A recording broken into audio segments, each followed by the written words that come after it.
KPBS On Demand is supported by Splatero, helping homeowners pay off debt by offering streamlined access to your home's equity with no additional monthly payments or new debt. Splatero provides a lump sum payment in exchange for a share of your home's future value. Pre-qualification is available at splatero.com.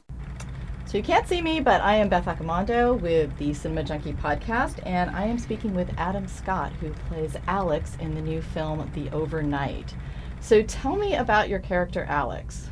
Well, my character and Taylor Schilling's character, Taylor Schilling from Orange is the New Black, we're new to Los Angeles. We don't know a soul. We're with our young son at the park. We run into Jason Schwartzman and his son. They invite us over to their house for a play date / pizza party. And once we're over there, he and his wife convince us to stick around, put the kids to bed, and maybe hang out, and we do, and it turns into the craziest night of our lives. Kind of a play date for the adults? Yes.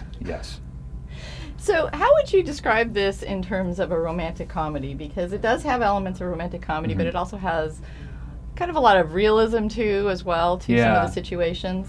Yeah, I don't know if I would describe it as a romantic comedy. I mean, it's definitely a comedy. I think that if there is a subgenre of the sex comedy, maybe it falls under that. I think it talks about a lot of really interesting things. I think comedy is a great delivery system for all of these really kind of smart things that Patrick was thinking about when he wrote it. We've just had this great reaction from audiences.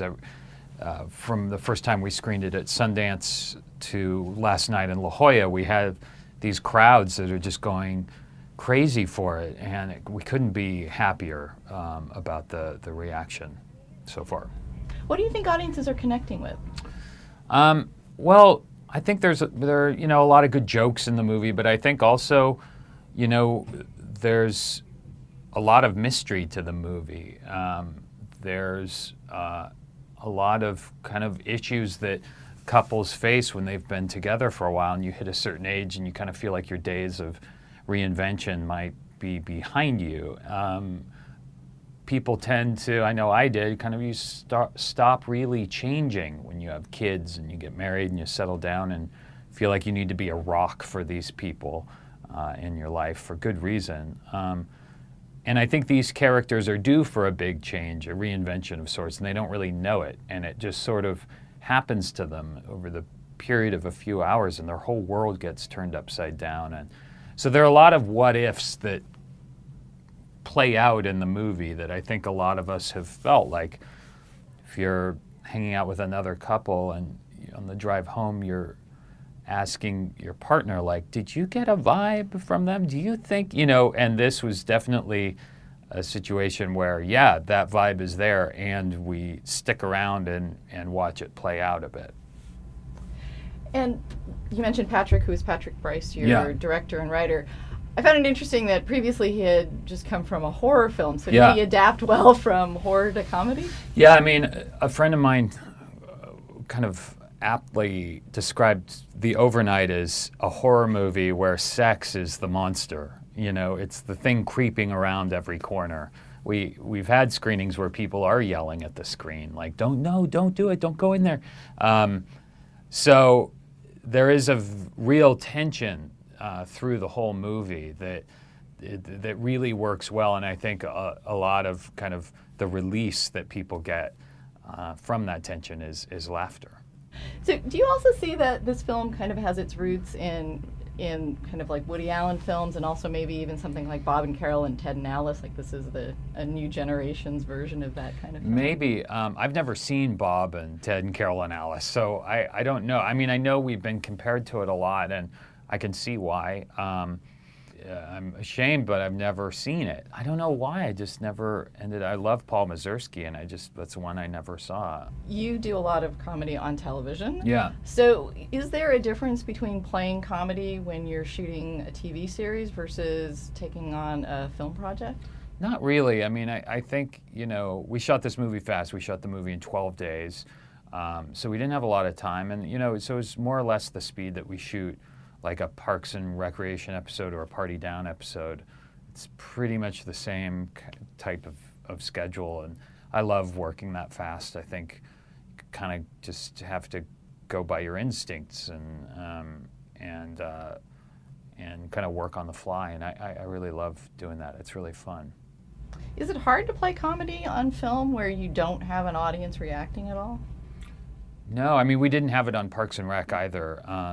So no, I don't think so. I would find waiting for a laugh to be a little distracting, but also I'm afraid I would start playing to that and wait and kind of playing to the laugh instead of staying focused on the scene and the other person in the scene. Also, talk about the cast, because Jason Schwartzman is great, and he has this great ability to play characters that may not necessarily be 100% likable, but he makes them very appealing still. Yeah, I mean, this role on paper, reading it, I was worried, this guy could come off a little creepy, and I think the puzzle was, why do these people stay at this house all night? I think I would have left. But then seeing Jason play the role, the question was answered pretty quickly. He's a really charming, really sweet guy, and so he brought so much to the role and really answered that question. And he just inherently brings a lot of trust to any role he plays. Because that first scene was interesting, where you meet him in the park and he's approaching your kid. Yeah. Which seems a little creepy, and you guys are both taken aback. Yeah. But then as soon as he starts to talk to you, you kind of... Yeah, we're just immediately kind of taken with him. Yeah. And what kind of... it is a comedy, it's very entertaining, but like I said, it does tackle some genuine issues. So what are some of the things that you feel it may deal with that are kind of new or fresh in that respect? Well, I think, it hits male body issues pretty head on, which I think is interesting. You don't really see that in popular entertainment that often, and it's a real thing, and kind of how maybe a body issue for a man affects how he feels about himself in the world and feels about himself around other males. And I think my character in the movie, he's let this body issue sort of color his entire life and how he sees himself, and then he's sort of brought, in the over the course of the movie, which is just one night, all of that changes, and he kind of reconsiders himself and how he fits into the world. I thought that was really interesting.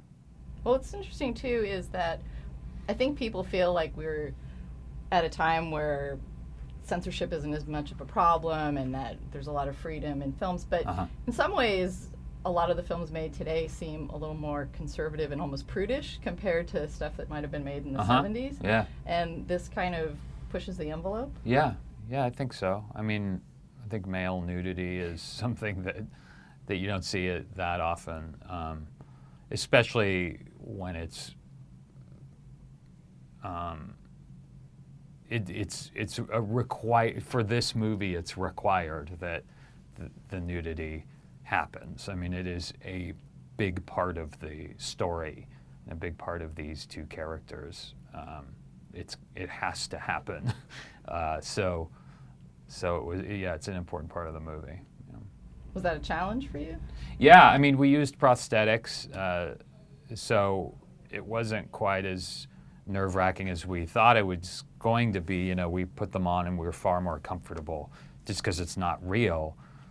Even though it approximately, you could tell what we would look like naked, but it wasn't us. So we were pretty relaxed, Jason and I, wearing these things. I noticed you also had the role of executive producer on this. Is that something that you feel actors are more prone to do nowadays, to kind of get roles that are a little more challenging or to have a little more control of their careers? Well, I don't know, but I know that, my wife and I kind of had this project from the ground up. Mark Duplass brought us the script, and we put the movie together, and thought Patrick was a really talented guy, and it was the first movie for our company that we formed a couple of years ago, and yeah, it's a really small movie. Like I said, we shot it really quickly, and so yeah, it was a way to have complete control over something. It was made for a small amount of money, so there was no one giving us notes or looking over our shoulder, and it was to tell ourselves that we could do it, but also to make something that we would want to see more of, kind of out in the marketplace. Well, apparently you were right, because it's catching on. Yeah, I hope so. It seems like people are liking it.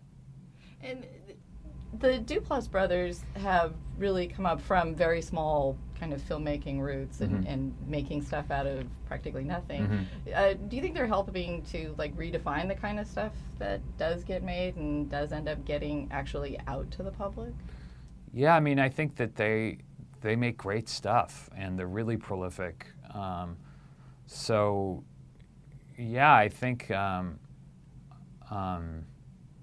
it's healthy when people like them start making a lot of stuff, because they have a eagle eye on quality control, and I think that it's great that their kind of brand of comedy and drama is catching on, because I think it's really good. I think it's representative of how a lot of people kind of look at the world.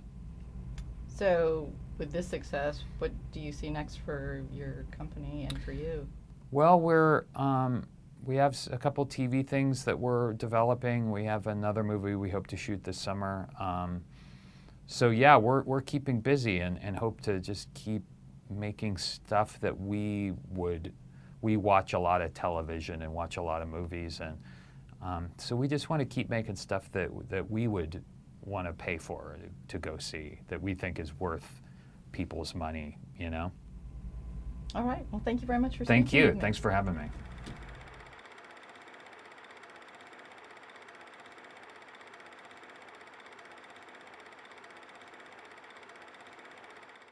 KPBS On Demand is supported by Splatero, helping homeowners pay off debt by offering streamlined access to your home's equity with no additional monthly payments or new debt. Splatero provides a lump sum payment in exchange for a share of your home's future value. Pre-qualification is available at splatero.com.